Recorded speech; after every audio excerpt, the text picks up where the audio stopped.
But with the new ways of fermentation and planting and everything, you can get a Indian coffee that will taste like a Brazilian. You get a Yeah. Brazilian that tastes like a Colombian, and then you get a Colombian that tastes like an Ethiopian.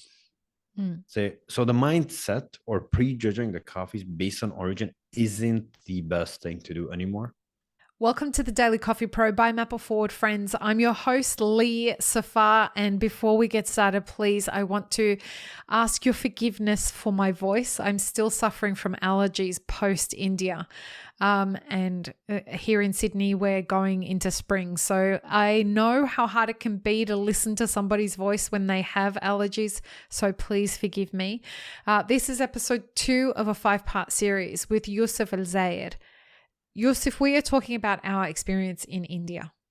And in the last episode, we spoke about World Coffee Conference.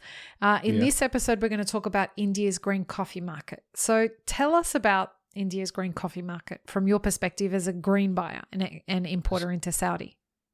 So India coffee market has been, let's put it in a way, it's been growing. It's been a very promising market to work at. It is not as, sorry, I'm just going to speak like this so I can be calmer. So it is not as well marketed as it should be comparing to other coffee origins around the world, but it's still one of my favorite. It is a very unique market. It has a lot of big potential. It's it is very promising market. Okay. And give people the lay of the land of like, is it mostly Robusta? Is it mostly Arabica? It's a mix. It was mainly Robusta at a certain point, and then now they're trying to switch to Arabica because they see more potential in the market. The Indian coffee market as consumers is growing, so a lot of things are changing to the Arabica, and that's why people are growing more of them. They're trying to get it to reach to the outside world more, which would want more Arabica coffees than Robustas, right? At least in the specialty scene. Let's at be the more moment, specific. anyway. At the moment, yeah. So it is a very interesting market. They're growing in Coorg, they're growing in Chikmagalur, they're growing in Tamil Nadu, they're growing in a few other cities or regions that I don't remember the name because they're harder to pronounce a bit. Yep. But so I'm sorry for that. I'm not the best guy to remember all of the names, but I've been buying coffees from Chikmagalur and Coorg specifically, and I've loved it. I've been enjoying it a lot. I think I've been receiving some of the cleanest cups, sorting and profile wise, and it's a very lovely place to be working on. It's a very lovely origin. It's interesting. It's a mix of culture. It's a pot. It's a melted pot. Like there's so many things that go into that, and it's amazing. When people think of Brazilian coffees, they have a specific profile in mind. Cup profile. When people think of Panama, the same thing. When people think of Ethiopia and Kenya, all of those origins have a very kind of recognizable profile. How would you describe the Indian profile? So I would say this mindset doesn't really help the market at all. You can't just say, "Oh, all Indian food is spicy." You said that a lot when we were there. Exactly, right? Like, okay, there's some regions that like spice more than others, but then it's a complete difference. So India was known for having the coffee is spicy, the coffee is earthy, the coffee is heavy. But with the new ways of fermentation and planting and everything, you can get a Indian coffee that will taste like a Brazilian. You get a Brazilian that tastes like a Colombian, and then you get a Colombian that tastes like an Ethiopian. So the mindset or prejudging the coffees based on origin isn't the best thing to do anymore. Folks, our first on-demand workshop, How to Become a Coffee Consultant, is now available for you to learn at your own pace for just €50, and it comes with a certificate upon completion. Go to mapperforward.coffee/workshops or click the link in the show notes for more details. Support this podcast by supporting our sponsors. Yeah, right. At a certain point when processes were just very simple, and then you will see certain profiles pushed more than others because that's what they could grow easily, and that's what the profile they will get with less work, because processing takes a lot of work, and also coffee growing. So yeah, if Indians were washing coffees easily, and because that's what they can do the most cost efficient, and it will give them a good cup, then they will do it. But the new ways, I've been drinking a lot of fruity India coffees, and it's delicious, it's amazing, and it is shocking because if you just don't write India under that coffee, it could taste like any other origin. Yeah.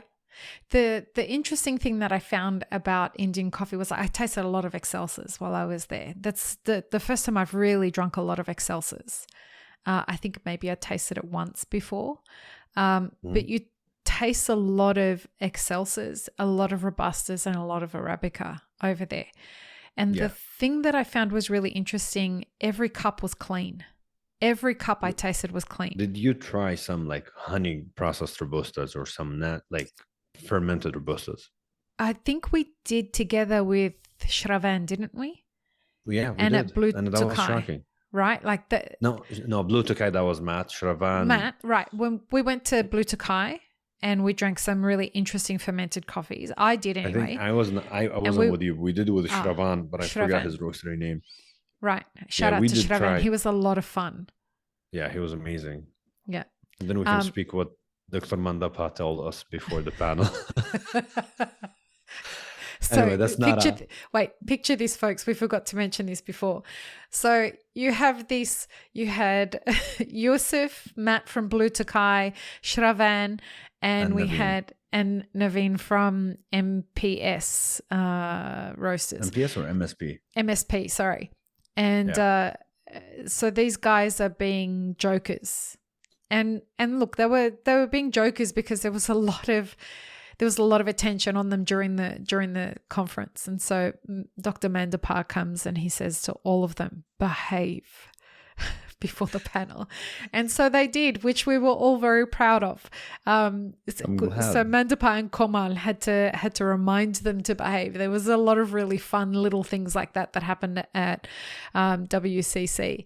So getting back to what we were talking about with regards to the tasting, every cup that I tasted seemed to be interesting. But the funny thing that, like, I would taste a coffee and I would be like, that reminds me of a Kenyan, or this reminds me of a Brazil, or this tastes like a Costa Rican. I kept looking for something that felt like it wasn't from any other origin, that would give me a reference point of what was like an Indian coffee. And I don't know if it's just because this is really the only origin I've tasted this at, but it felt like the Excelsas were the reference point for me of like a purely Indian coffee experience. But you would know better than me about that. I think you're referring to Excelsas because that's where you drank the most of them. Yeah. Right? I don't drink them anywhere else. Exactly. So like you're eating a lot of more food in one place, and then that will remind you of that one place. I think it's so hard to really call that. If we want to put a general profile for Indian coffees, I think we'll say spice, we'll say chocolate, we'll say heavy body, we'll say very earthy, something like that. Yeah, very earthy coffee in a really pleasurable kind of way.